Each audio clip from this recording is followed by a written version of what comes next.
This is a lie, okay? This is not true. So if you got some evidence, I would like to see it. Oh man, 5 minutes and I went to the wrong, I don't have my hyperlink page here. Just give me a second. According to evolution, things get better automatically, you know?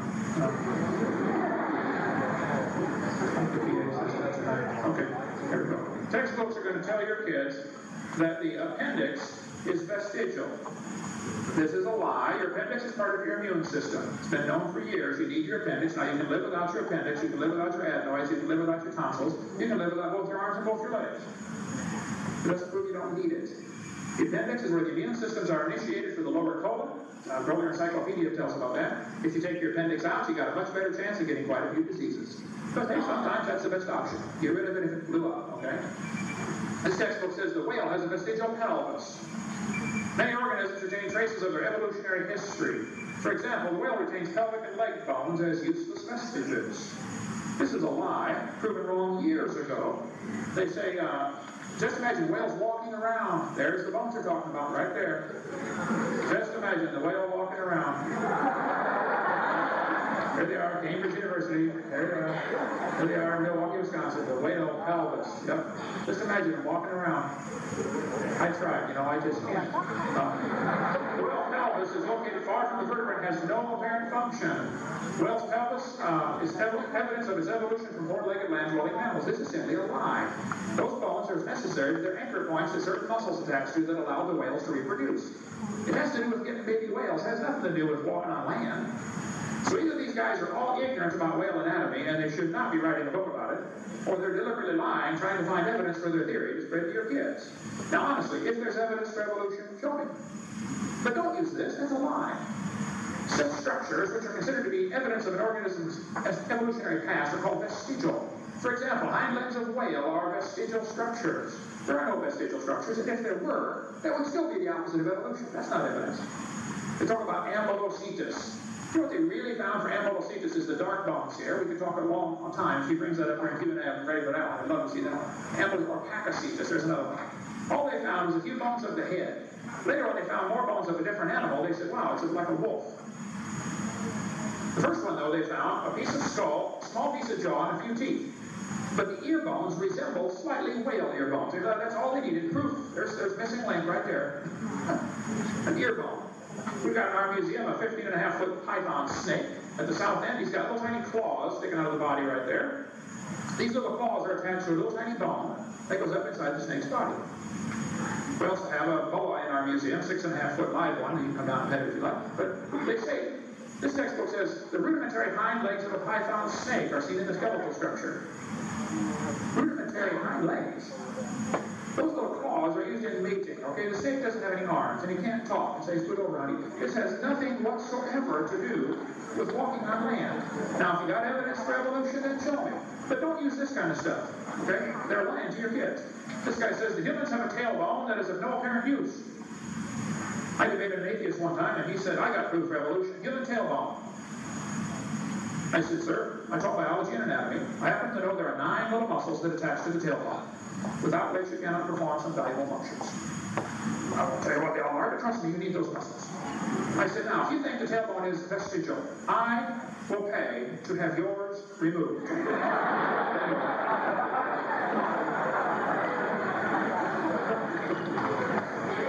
This textbook says the coccyx, that's your tailbone, is a small bone at the end of the human vertebral column. It has no present function, and is thought to be the remainder of bones that once occupied the long tail of a tree-living ancestor. This is simply a lie, okay? Now, tonight, I would like Dr. Rivers to be very specific. I don't want him to say, biology offers evidence for evolution. I don't want to hear that. I want to see specifically what part of biology offers evidence for evolution. Don't say, geology offers evidence for evolution. Give me a specific, okay?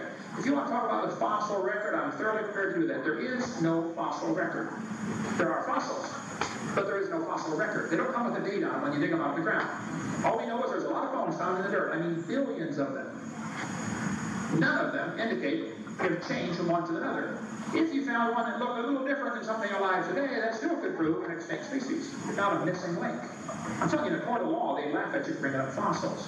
But see, evolution doesn't have to be proven in a court of law. It only has to be made believable to a bunch of students by a professor who has a very obvious academic and psychological advantage over those students. And I, for one, resent paying for that. And I think some other folks do too. Thank you so much.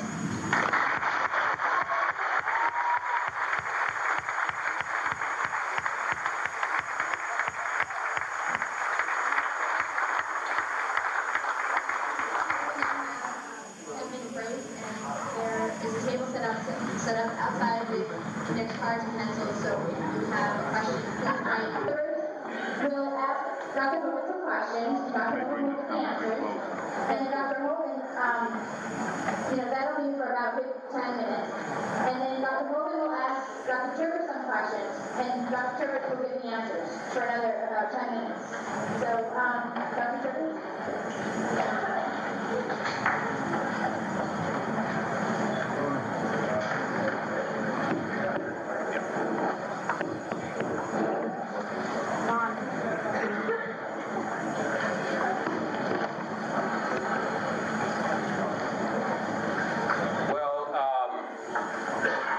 Let me just respond with a few comments on the performance we've just seen.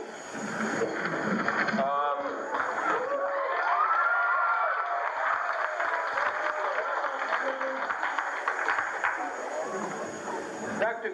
Hogan has a gift for humor, but some of it's so grossly inappropriate that it reveals some of the deeper biases of his work. And let me give you an example of it. He says that the notion that a gene that causes sickle cell anemia found at increased frequencies in sections of West Africa and other parts of the world that have a high incidence of malaria is a foolish notion, and that this would be a beneficial mutation, because he says getting sickle cell anemia to save yourself from malaria is like cutting off your foot to avoid, what was it, athlete's foot. Well, that was very funny, but yeah, you're welcome. But it's nonsense, and it's deeply insulting if you actually follow through the logic to the biological characteristics of other people, an issue I want to return to a little bit later when I get a chance to question this character. Malaria is not athlete's foot. Malaria kills over 5 million people every year. It is a dreadful, debilitating disease.